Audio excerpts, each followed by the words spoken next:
to just how many scholars do you have? We have at present, in the meeting 15 scholars. So 15 scholars are working in Ambedkar International Center Yeah. on different topics. Oh, great. Total 30 So, scholars are working, but 20 doctoral scholars are there, and we have 10 postdoctorals who are housed at DIC. postdocs. Yeah, postdocs. Okay, okay. Just for my queries, we'll go to the topic on migration, migrant labor issues. Before I move into migrant labor issues, I just want to understand what the postdoc fellows are doing with. They are doing some kind of research work relating to social development or. Yes, sir. They are actually engaged in the research work, and the topics are related to welfare of society. And a few of them are working on government schemes like Ujjwala, etc., welfare schemes. And two scholars are working on sustainable development topics. So almost they are working on welfare issues. Great, wonderful. And welcome and thank you, Devendra sir and his team for providing me this opportunity to address all the scholars, learned scholars. In fact, you are all holding doctorate degrees and some are pursuing doctorate degrees. Definitely, it is a very good platform, Ambedkar International Center. It has a lot of initiatives. In fact, they are doing a wonderful job. And on many occasions, Secretary Social Justice has appreciated the work being done by Dyke. And really, Devendra Singh and other faculty members, and including the present director, they are leading very efficiently all the scholars, and you have to come up with some new ideas and new policy framework of existing schemes, because the schemes are running for the last many decades. You can take it from 1970s onwards. There are a lot number of schemes are implemented on the same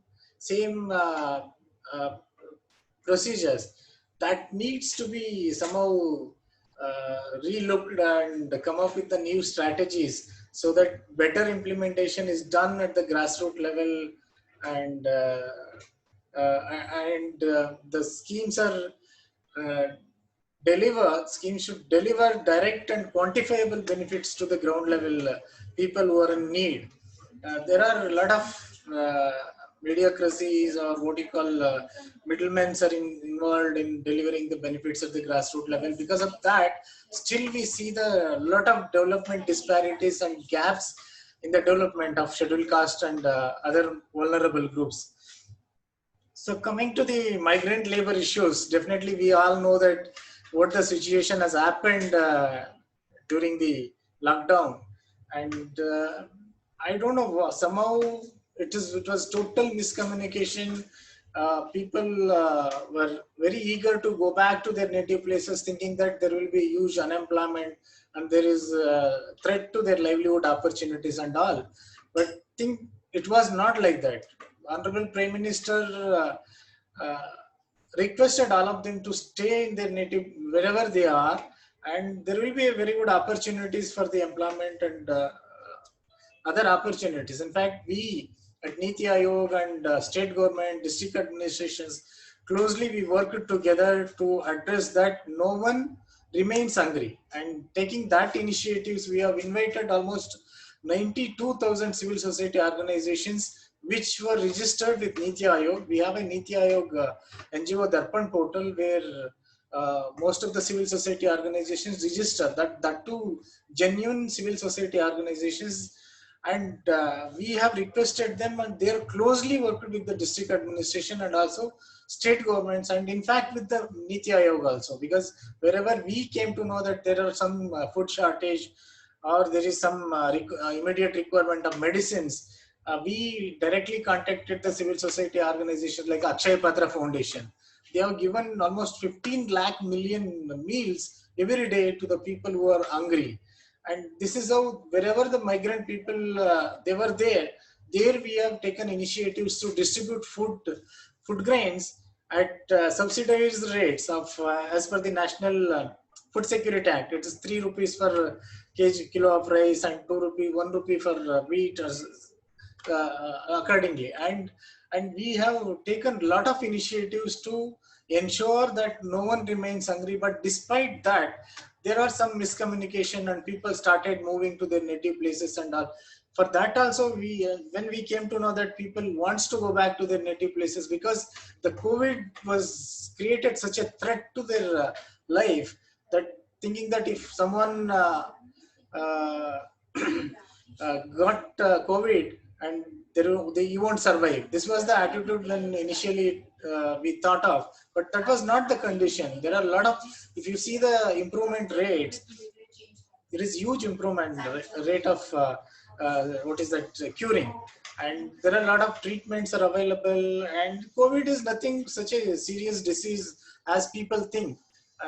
But some miscommunication passed on, and people went tried to move back to their native places, and there are a lot of hiccups on the ground, and media has highlighted people are walking thousands of miles to their native places and all. But on the way, we have taken a lot of initiatives. Wherever they are there, we have asked the district administrations to provide them food, provide them water, provide them medicines, and also provide them shelters. In fact, there are many NGOs who came forward and they offered their educational institutions, their community centers to make the what is that accommodation to the migrant laborers. And there are a lot of organizations, including Action Aid India International, I see International Red Cross Center, and Helpage India. There are a lot of disabled organizations. They came forward and they provided amenities. And you know that a lot of Christian missionary organizations also came forward and they offered it.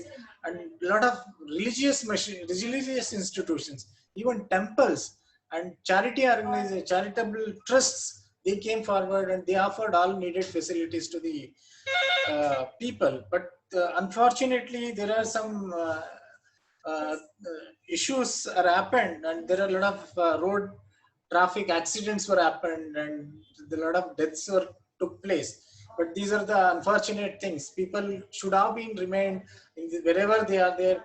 Jobs are coming up. You know, a lot of infrastructure projects are stand still even today because of lack of laborers.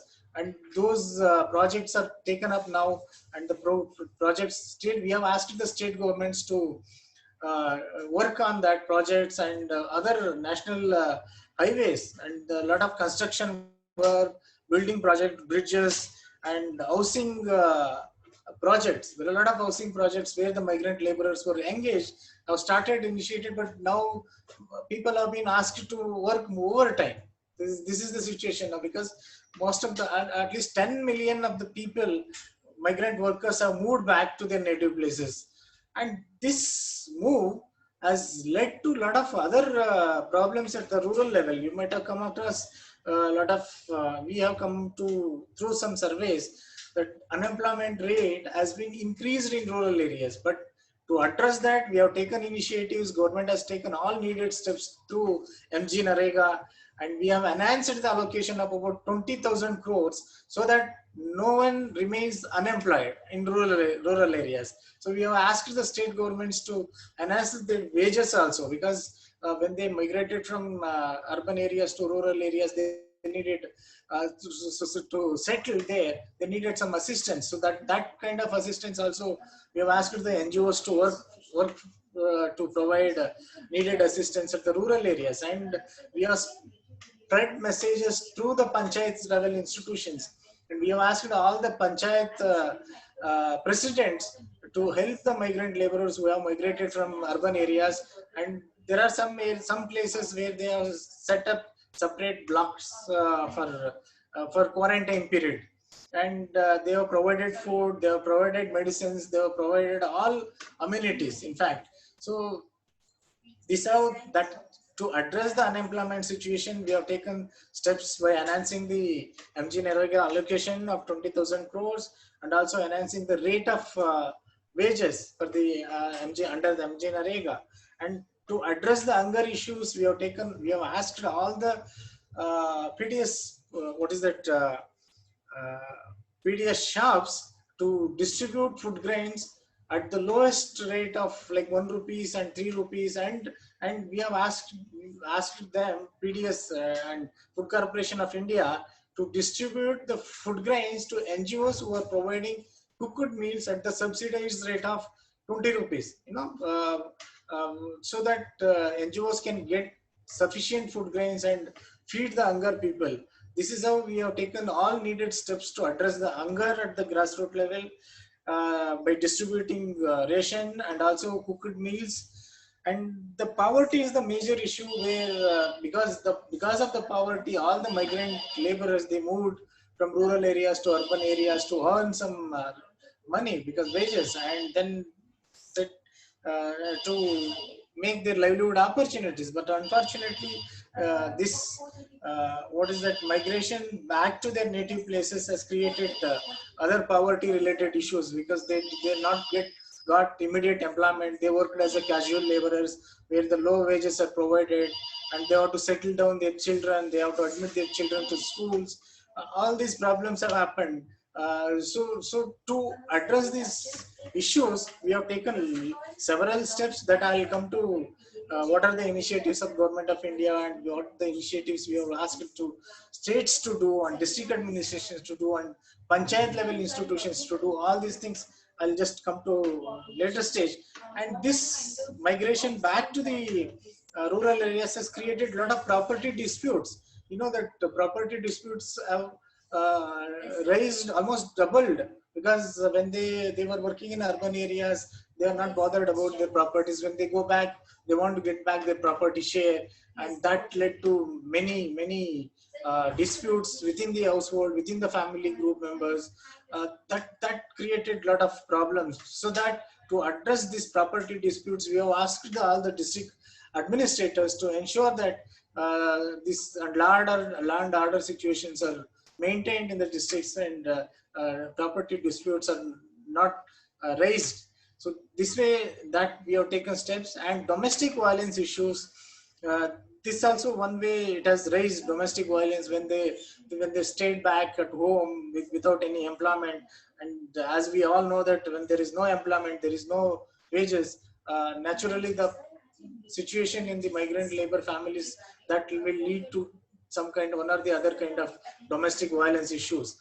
And to address these domestic violence issues, we have asked all the NGOs which are working with the communities to take care of them and provide counseling to the women members as well as the male members in the families. And this migration has caused lot of economic slowdown. You know that a lot of projects are held up, and production stalled, and the supply chain is totally broken. This way, the migrant laborers, when they moved back, that has created a lot of economic slowdown at urban areas, or in the production level, or in the industry or service sector. So this is how these are the major causes which are happened on the ground due to migration issues. And you know that we are taking all needed steps. Honorable Prime Minister has announced huge packages of 20 lakh crore project, what you call assistance. Under that, we have taken steps, including the Ministry of Finance, uh, and the first Pradhan Mantri Garib Kalyan package. You know that under Pradhan Mantri Garib Kalyan package, to provide all wherever the wages needs to be provided, that has taken care.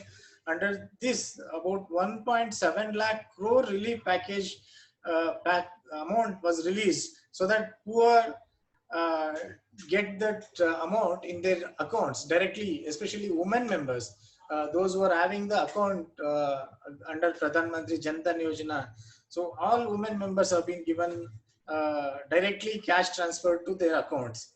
And insurance cover of up to 50 lakh for health workers. You know that no government has taken these initiatives, because the health workers, the corona warriors, were the major people who suffered due to spread of outbreak of COVID, and to ensure their families and provide them social security, insurance cover of up to rupees 50 lakh per health worker have been announced. Under that coverage, Safai Karmacharis, ward boys, nurses, ASHA workers, paramedics, technicians, doctors, and specialists, and other all sort of, including police personnel, they got coverage under this scheme.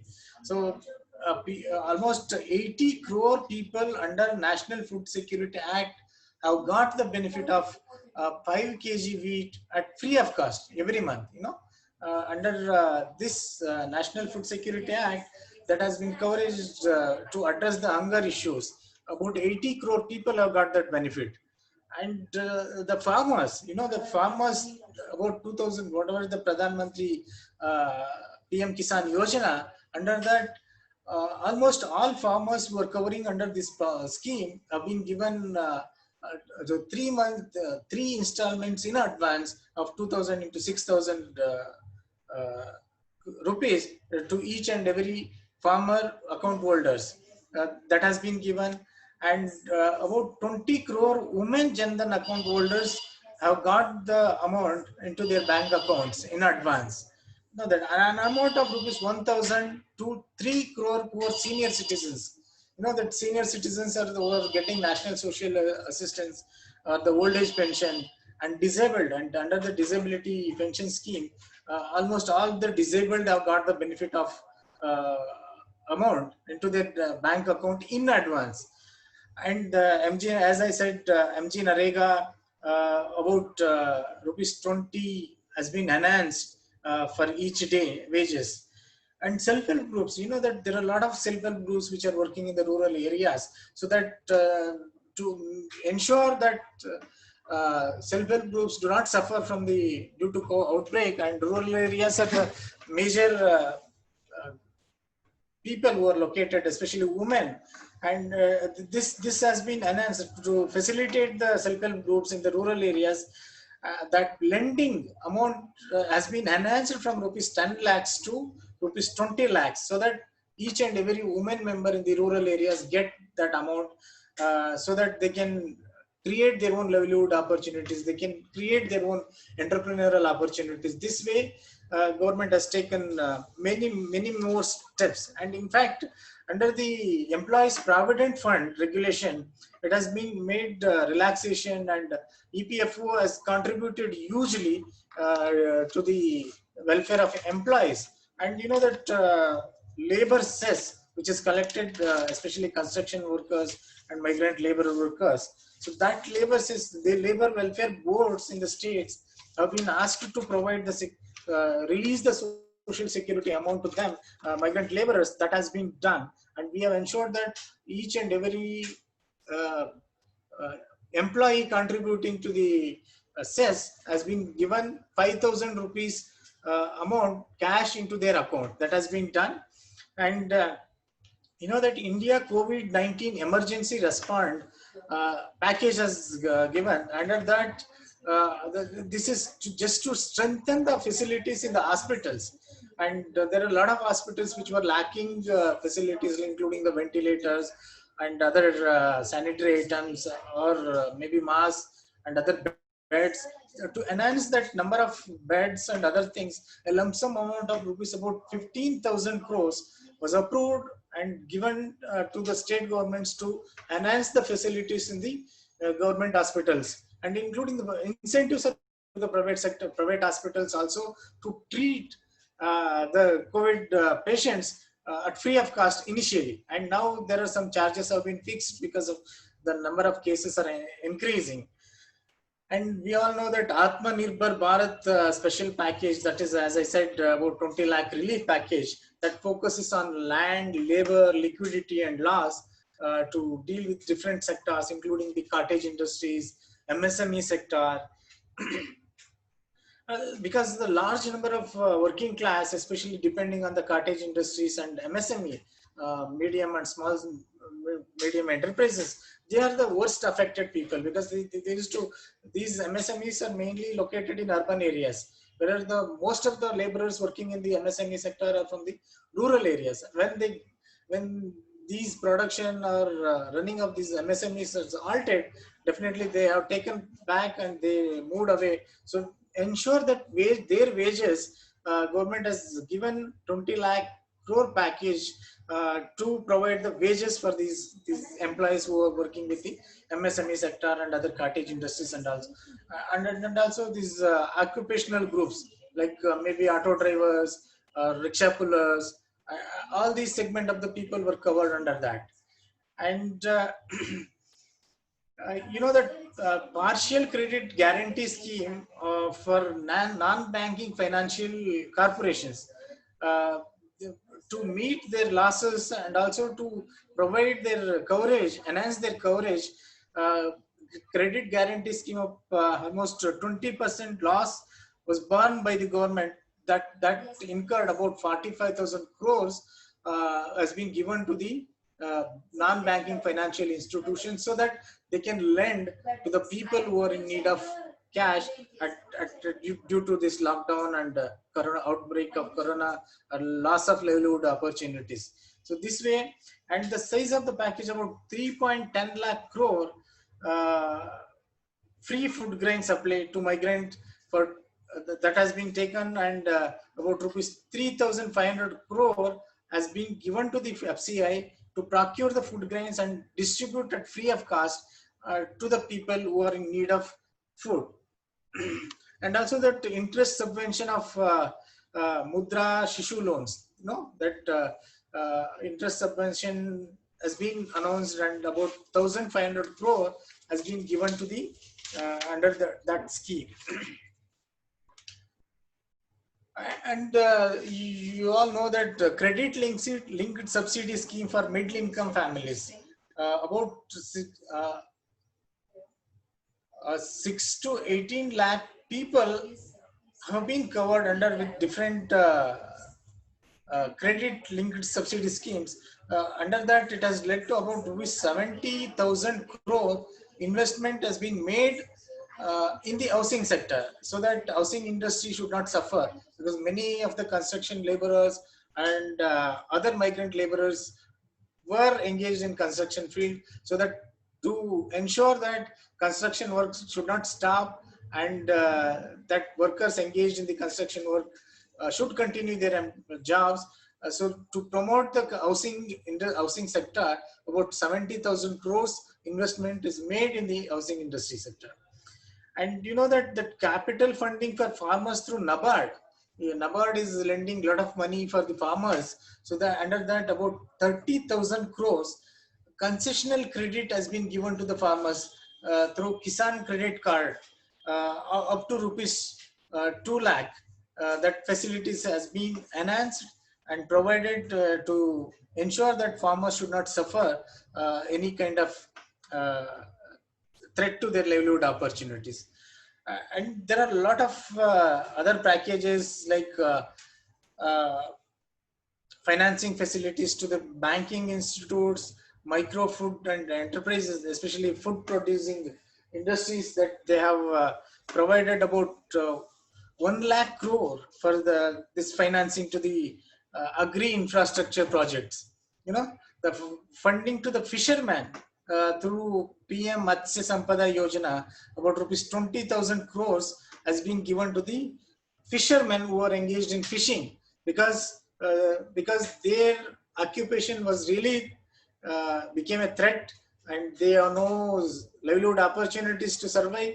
That's why to provide uh, some security, social security, about 20,000 crore has been given. And animal husbandry sector, you know, that to create infrastructure development in the animal husbandry sector, about 15,000 crore has been given to the animal husbandry sector. This has been implemented through the different state governments and departments concerned. And promotion of herbal cultivation. You know, most of the tribal groups and the rural households, they are engaged in cultivation of the herbal product, herbal plants. So to promote the herbal plant cultivation, about 4,000 crores has been given. And also for the beekeeping, you know, beekeeping is one of the occupation which is upcoming occupation. In fact, as Prime Minister in his last speech was telling that we in India, we buy honey from foreign countries. No, this is really some kind of many industries which are having this honey industry, apiculture industry. They are buying the honey from foreign countries. So to promote in India an indigenous honey cultivation, about 500 crore has been provided for different organizations, including that honey apiculture farmers.